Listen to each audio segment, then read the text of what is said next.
What is going on, vape heads? This is Joe of All Vapes coming at you with another fun and exciting review for the month of May 2016.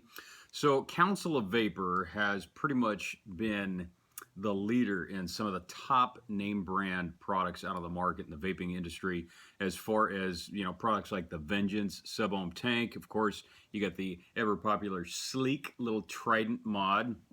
Then you got your little mini Volt going on here. I absolutely love this thing. And, you know, just a variety of other products out on the market like the Royal Hunter Mini, so on and so forth. They've just come out with a brand new tank. I absolutely love this thing. Innovative as all get out. And that one is called the COV-RST rebuildable sub tank. And this thing is totally tubular. Really an amazing little device. And I have used this sparingly. As a matter of fact, for this review, I haven't even used it at all. I busted open the box and I've kind of played with it a little bit and looked at, you know, just kind of some of the innards and the little booklet and everything that comes with it. You know, this is a really cool RST. I've been getting tons of information on this. You know, and it really has hit the vaping community fairly solidly. But we're going to bust open this box with you guys right now and let every demographic know that this is a really awesome little product. I cannot wait to try this, and we're going to do it with you guys right now, so stay tuned for that. All right, let's do this. So first of all, typical COV acrylic box. We're just going to take off the lid there. Check out some of the info on the side. Got the councilvapor.com, facebook.com, some of their social media info, and of course their awesome, amazing logo on the back with the COV-RST insignia, made by the USA, baby. Okay, so we're going to take off the upper little flappy portion right there, and this is what we're talking about. So we have your typical replacement glass tank with some O-rings, just in case it breaks. Pretty convenient. And this is the coolest portion of the little box. This is your rebuildable deck. And as you can see on the side, it has a little locking section right there. And this hole right here, as well as this hole right here, is what lets in the juice. Because even though this is rebuildable, it still works according to the function of a typical sub tank. We're going to take off the chimney sleeve is what they call this bad boy. And as you can see, I do not have the most beautiful coil build on this guy. Don't sue me for this, okay? I just wanted to throw something together just to show you guys the functionality of it. So as you can see, 2 posts, Phillips head screws, and a very deep air well right there. So basically what you're going to do is you're going to build your teeny tiny little coil. You're going to put the cotton through the coil and basically just kind of let it sit and chill right above the air intake hole. Because on the bottom of this guy, which works very similarly to a replaceable coil head, is where the air goes in, right through here, and then up through this center air intake hole. So you don't want to cover this up too much, but you can let it sit and chill and do its thing. So we're going to put the sleeve back on this guy for the time being. We're going to set that aside, and now we're going to pop out the tank. And as you can see on the bottom, the Council of Vapor insignia, which is pretty typical if you've ever bought their Vengeance sub-ohm tank or the Royal Hunter Mini or the regular Royal Hunter. This is the bad boy that you're getting. This is the biggest drip tip that I think I've ever seen. Typical turbine hole function, which really helps cool down that vapor when you're inhaling it. And it's very similar to the design of the tank that comes on the Mini Volt. I really like that. And if you take this bad boy off, just going to unscrew it and look at the top, you can see the top fill holes, which this is the massive amount of convenience that Council of Vapors really put into this unique little rebuildable sub tank. Okay, so we're going to take the bottom portion off and it just unscrews. Sometimes it comes with a coil, sometimes it doesn't. And just unscrew the massive replaceable coil. I mean, look at the size of this thing. This is one whole coil. This thing is huge.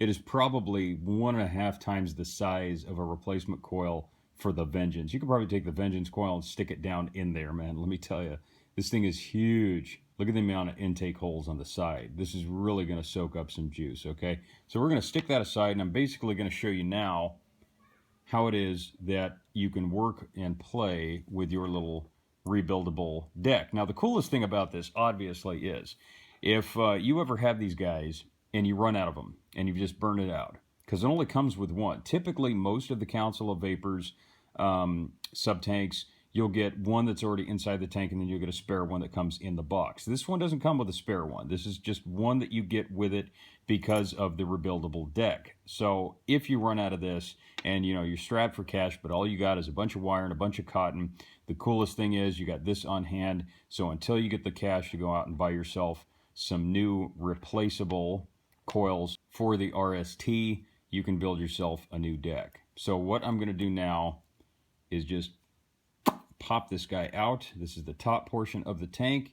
Put the glass down, and what I'm going to do now is take off the chimney sleeve, and this is the portion right here that screws on to the top portion of the tank here. So that's what I'm going to do right now. I'm just going to screw it on nice and tight, and then what we're going to do is we're going to take our bottom deck and just kind of stick it in. If I can get my camera to focus, there we go, and then just get it in and put it into the locking position, which is all the way over to the right there.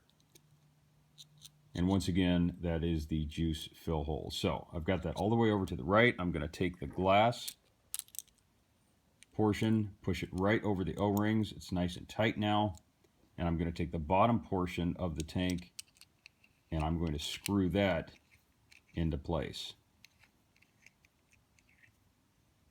There. Now that is nice and tight. Now here's the cool part about this. You can actually kind of adjust this so that it's a lot easier to take on and off. See where that little locking nub is right there that keeps this thing in place? If you just kind of quickly give it a little bit of a jerk over to the side, see how it kind of goes back and forth like this? Get it right in the middle position and boom, there you go. You can take that guy on and off. Makes it a little bit simple to reload. So what I'm going to do at this point is we're going to screw that a little bit tighter. There we go. Make sure it's got a nice connection to the bottom post. And I've got my Council of Vapor Trident mod here. And I'm actually going to install this onto the 510 connector on my Trident mod. And I'm going to show you that this bad boy actually does fire up quite nicely.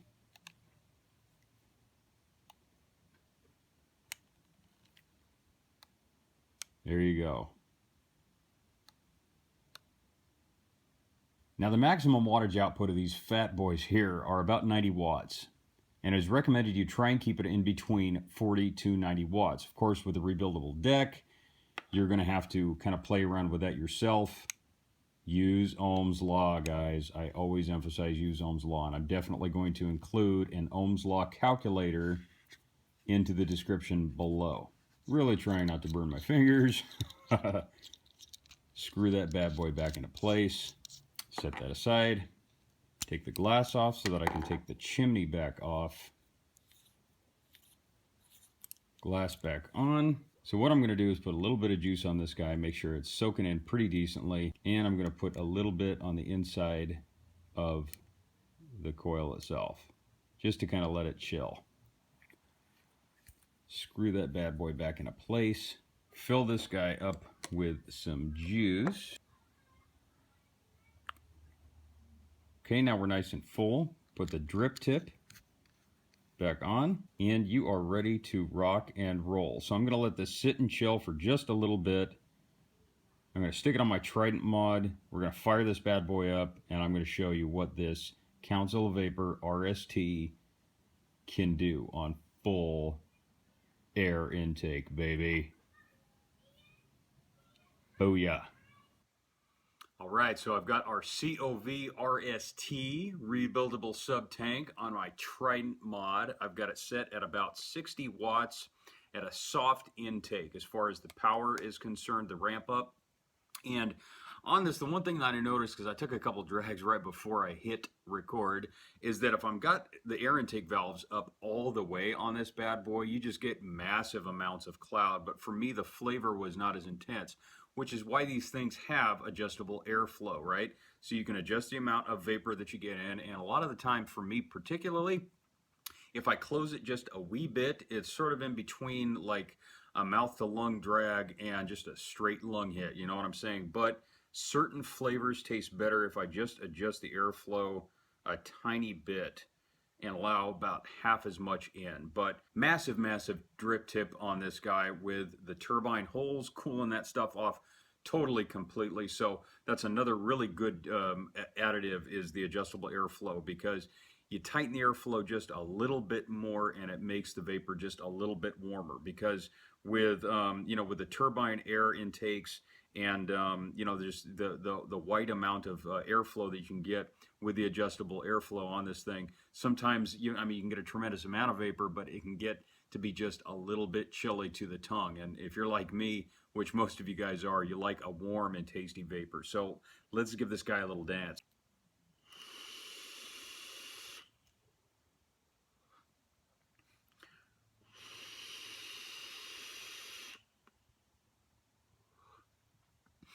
Clouds for days, guys, clouds for days. Now, so far I am super, super impressed with this little tank. It's got a pretty solid reserve on this bad boy, and the one thing that I did not mention was the little quick start guide that you get on the bottom of the box. And this just gives you kind of basics introduction on filling it from the top, and the quick start guide for the RST. You've got a little bit more in depth. Basically, we all know how to use this kind of stuff, you know what I mean? But it makes it just kind of cool and a little bit easier for some of the dudes out there and the ladies that have never tried anything like this, and they're just a little bit confused on where to start. Now, this thing only holds about 1.35 milliliters of juice, which is really convenient to me, because most of the time with a lot of bigger tanks that a lot of other people have, and I have one that holds about 10 milliliters of juice, that means I'm going to be vaping it for dang near a week and sometimes longer, you know what I'm saying? And especially with the fact that most replaceable coils only last anywhere between 2 to 3 weeks, that means I'm trying to not drop out all the juice, you know what I mean, after replacing the coil. Of course, this one has the advent about being able to rebuild your own coils once you run out of the replaceable ones. So the 1.35 is really convenient, which means I can put in my all-day vape, and I know that I can, I'm done with it by a quarter of a day, halfway through the day through, and it's still pretty solid. I can just put another one of my favorite flavored all-day vapes that's similar to the last one or something like that, or in case I want to go crazy and mix them up or something like that. And it just, in my opinion, it just makes it super convenient. Anywhere between 1.5 to 2.5 milliliters, 1.35, that's not too bad, but still, it's a decent amount of juice. You can fill it up all the way to the top too. And really, how much do you need? What I am going to do though is find out how much those replaceable 0.2 ohm coils on this guy cost, and I will definitely, like I said, I'm going to put it in the description below so you guys can find out and accessorize accordingly, you know what I'm saying? So now you're saying, okay, how the heck do I get a hold of one of these, Joe? Well, most of the time, from what I've seen, a lot of the retail establishments online, you can purchase this thing for about $40 retail, which is about standard. Actually, that's a pretty damn good price for a really good sub-ohm tank, and especially with the additive feature of the rebuildable post-in with this guy. In my opinion, you're getting this at a steal, and I've even actually seen this on a couple places for about $35. Of course, you'll probably cover in the rest with shipping and handling, you know what I'm saying? So, it's an innovative design. It's one of the most innovative design that I've actually absolutely seen. I love the fact that if you run out of the replaceable coils, you can just toss it out and you can build in your own coils. I love the adjustable airflow. I love the huge drip tip, and the maximum capacity being, really reasonable, so that I can vape through it and try something else that I know I'm really going to enjoy, instead of, just something that holds anywhere between 5 to 10 milliliters. I like the moderate use of being able to know that I'm not going to be sucking on something I might not like in about an hour and a half, you know what I mean? I really have no cons with this tank. It is a really, really unique design. It's a very cool little device. I think I would have liked if it maybe came with one more replaceable fat daddy, you know, 0.2 ohm coil that came with this. But like I said, they took that space up with the rebuildable deck with this little sub-ohm RST. You know what I'm saying? So here's what I want you guys to do. Go on to Council of Vapor on Instagram. Check out the vast amount of pictures that they have on their website. Then go on to the councilofvapor.com. You'll be able to purchase this and check out a lot of the other products that they have. And just in a little bit of greater detail and description that I can give right now. So all in all, I definitely give the Council of Vapor RST Joe of all vapes 2 thumbs up. This is a really, really awesome little device, and I'm definitely going to get a lot of pleasure and use and enjoyment out of busting this guy out, swapping it around with my Council of Vapor Mini Volt, which you can do because the lowest set rating on this is about 40 watts, as I said, and the Mini Volt only tops out to 40 watts too. So, you know, it makes sense that they're going to make tanks and RDAs, you know, compatible with, you know, basically everything that they make. As long as it has a 510 connection on it, they're going to make it compatible. It wouldn't make any sense otherwise. But quality is pretty much all I have ever come to expect from the Council of Vapor. So Council of Vapor, I want to thank you guys once again for supporting Joe of all vapes. I hope all of you guys got something a little bit more informative out of this video and found one more new little goodie to go out and adorn your mod with. Now I want to ease everybody's tensions for a while, okay? Yes, the FDA did slam a massive, massive blow to us, but it's not over. You guys need to join CASA. There are other organizations as far as, you know, just getting together and advocating exactly what it is that we do. We've got to fight the HR 2058 and make sure that our voices are heard. And the only way to do that is to do it as a community. So how can you do that? Well, you can join CASA. You can check out the link that I posted recently on my Instagram page, joeofallvapes_2, and it'll show you a breakdown of all the advocacy agencies that you can join. And as a matter of fact, they've joined a massive coalition to basically be able to direct themselves and the vaping community on where it is that we're going forward now with the current FDA regulations. But I am not out of a job regardless. I'm going to stay with this. I love reviewing products. Love reviewing juice with you guys, unboxing new awesome products and gear and subscription services and everything like that. And as far as I'm concerned, unless somebody kicks me out, I'm here for good. You know what I'm saying? You got rid of me yet. So check me out on Instagram. Like I said, spread the word here, Joe of all vapes. On YouTube, I've still got some good giveaways coming. I just hit the 10,000 follower mark on Instagram. Thank you very much. I am humbled by your love, the vaping community. You know what I'm saying? I've got a fat giveaway going on for that. So that's coming up pretty soon. Last thing I want to say is make sure you get those signatures signed on the petitions. Make sure advocacy stays alive. Love yourselves, love each other, and 100%, no matter what, you keep it cloudy.